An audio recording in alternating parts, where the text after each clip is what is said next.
2009 Mini Cooper. N12 motor, non-turbo, non-supercharged. We're going to change the thermostat housing. I'm Brian Essick from the How To Automotive, and I'm going to walk you through that process. First step we're going to do is we're going to remove the air box and air cleaner assembly out of the way. So we'll start by loosening up our clamp for the mass air. We'll take the Torx out to hold the air cleaner on in the tin. We'll also take the tin out over here that holds the snorkel. Actually, we can leave the Torx in there and just take it out of the assembly. Just pop this little squeeze tab right here, pry it like that, and pull the snorkel out, like so.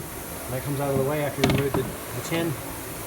And now these are just popped in with rubber grommets, so you just pull up on it and then separate it here. Unplug your mass air sensor by pushing this little tab in right here and pulling off. Okay, now that we got the air cleaner out, you can see the thermostat here. So we need to get these hoses off, because we're going to change the whole housing on this one, because this one's actually leaking and it's warped. So what we're going to do is we're going to start by removing the cam sensors, unplugging them, and lifting up this wiring harness a little bit. And we'll unplug the vacuum switch, vacuum hose, from the pump by squeezing the tab here and pulling up of it, disconnecting that. And what that does is it gives us a little room, because there's sensors back here, and it gives us room. This wiring harness will move out of the way like so we can get to the bolts and get to everything. So go ahead and just unplug the cam sensors and set that aside. And then right here on this little perch, you just pull straight up on it, and it comes off the little perch like that. And then and also right here on the wiring harness, there's a little clamps down onto the valve cover. You just pop that up. So now you can see we got a lot of movement on our wiring harness.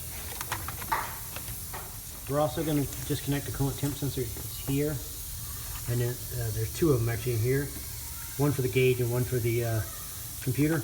We're going to disconnect those, and then on the back side there's one here that plugs onto the actual sensor. So we're going to onto the actual thermostat housing. We're going to unplug all three of those, and then after we get all those unplugged, they just have little squeeze tabs or little tabs that you'll pull up on and pull them off. And after those are unplugged, then we're going to remove all the hoses. So they're just held on by squeeze clamps. So you'll squeeze those with pliers and pull the hoses off. There's a couple on this side and a couple on the back side. I think there's 4 total. So we'll remove all those and remove the hoses. Okay, now that you got the wiring harness disconnected, all the hoses off, all 4 of them disconnected. On the very back, on the right hand, next to the firewall side of it, if you follow this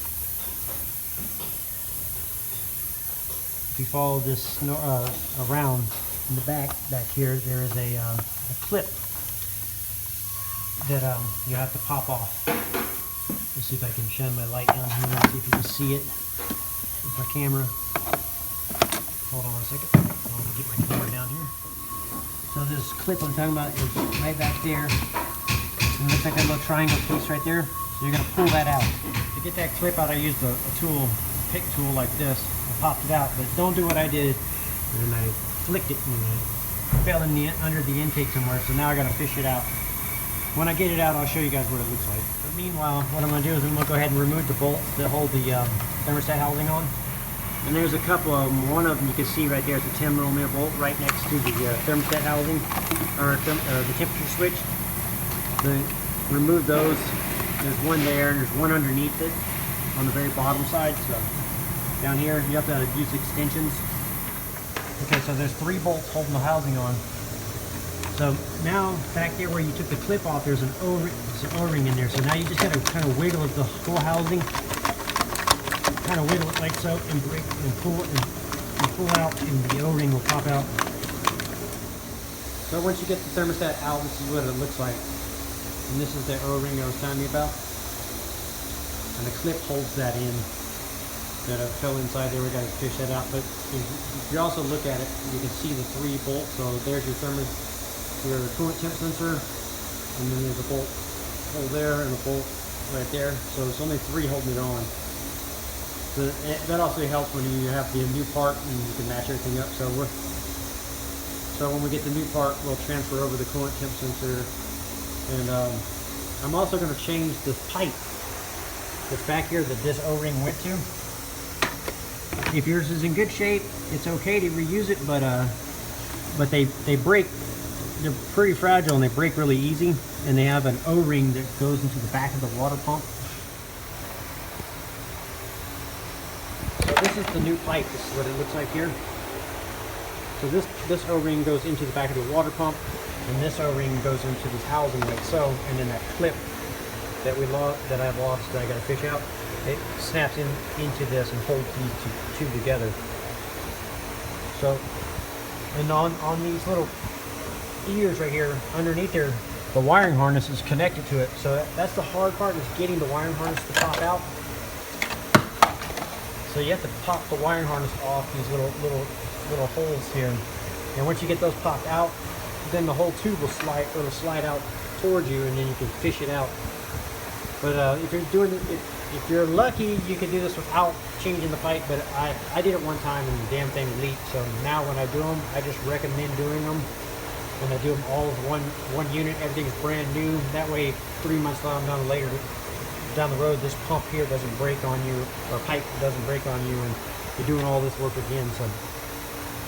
So if you can, get everything.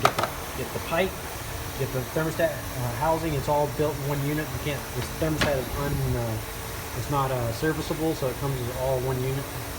And the reason why we changed this particular one is down there on that's actually the coolant leak that it had, not where I drained it. I actually drained it.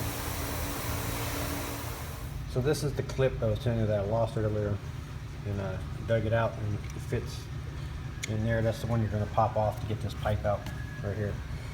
So now we're going to dig this pipe out and change this pipe out. And basically all it does is it shoves into the back of the water pump. You'll put a little lube on this end, and you'll run it through, pop it in, and then, like I said, on the wiring harness, like you can't see it here, but on the wiring harness there'll be a little tab. Those are a little bit of pain. You'll have to use your hands and kind of stick your hands in there and pop them out. And you may have to use tools like this, a pick tool, to pop them off.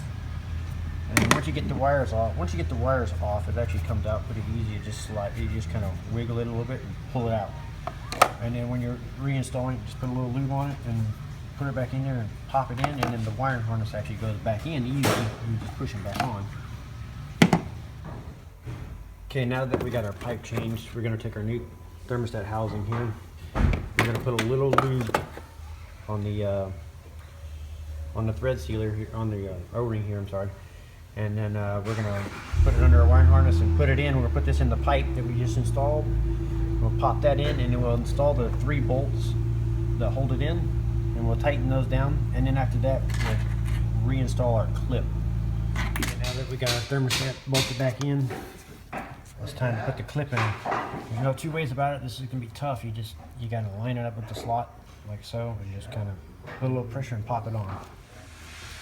So to get that clip in, I had to use needle nose pliers to hold it on the side and grip it pretty thick. Not at the very tip. You have to slide it in about halfway on the needle nose pliers, and I was able to get it in there and then kind of rotate it in like so, and then push it down. So now that the thermostat housing is bolted up and the clip's back on and the pipe is changed, time to put all of our hoses back on. And I told you earlier it was 4 hoses, but there's actually 5 hoses on it. You can see this little guy here. So start by putting those all back on, and then getting all the clamps back on.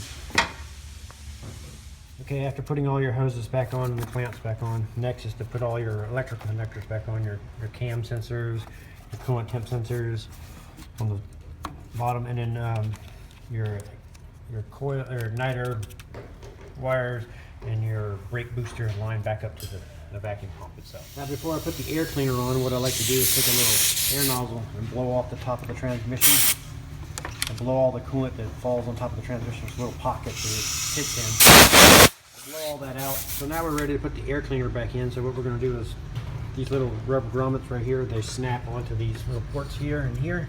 So we're going to start the mass air in the boot first, and then just rotate the air cleaner down into its position, and then snap it back into place, and then bolt your bolt here, tighten up your clamp, and put your your mass air, plug your mass airflow back in. So now it's time to install the little air box. What this does is it helps dampen the sound of the air flowing through the air filter. It kind of reduces noise in the engine. Anyways, it's kind of like an expansion chamber. So we're going to go ahead and put that back in, and you're going to tuck it underneath, and underneath the air box right here, there's the hole where it plugs into. So you're going to plug that into it, and then once it's mounted in there, you'll bolt the one bolt here, and then you'll take your air snorkel that I kind of just tucked out of the way, tuck it back underneath the wiring, and plug it back in. Now that you got your air cleaner and everything reassembled, it's time to fill up the bottle with coolant. Okay, when you go to fill this up with coolant, you got to back this bleeder screw off. This is the old thermostat housing here, if you can see. You got to back the screw out, and that's right next to the coolant temp sensor. So I use a long screwdriver like so, and crack it free, a couple threads, and then fill it up with coolant until it's you'll see it leaking out. So once only coolant comes out and the bottle doesn't really drop anymore, all the air is pretty much bled out of the system. Now you just want to tighten up the screw here, and it's just a snug fit. It's not super tight. It's really easy to snap that off or pull the threads out of it.